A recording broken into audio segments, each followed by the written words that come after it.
நாங்கள் அக்கா ஒரு திருவிழாக்கு போயிருக்கும்போது அக்கா ஒரு சிக்கன் கிரேவி வச்சிருந்தாங்க. ரொம்ப டேஸ்டியாக இருந்தது.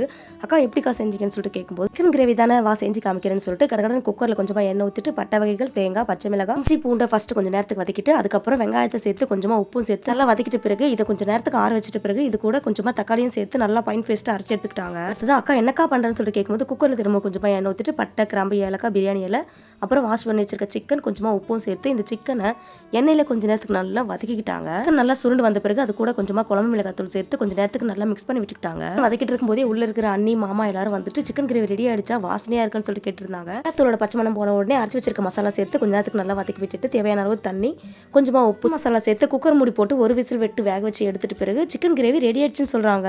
வா சாப்பிடலாம்னு சொல்லும்போது இல்லை கொத்தமல்லி எல்லாம் போடணும்னு சொல்லிட்டு கொத்தமல்லி எல்லாம் போட்டு மேலே எடுத்துட்டு போயிட்டு ஃபேமிலியோட எல்லாரும் என்ஜாய் பண்ணி சாப்பிடுங்க. இந்த மாதிரி சிக்கன் கிரேவி ட்ரை பண்ணி பார்த்துட்டு எப்படி இருக்குன்னு கமெண்ட் பண்ணுங்க. அப்படி நம்மளோட சேனல் சப்ஸ்கிரைப் பண்ணி சப்போர்ட் பண்ணுங்க. Meet you next video. It's me Sudha from bluer. Bye.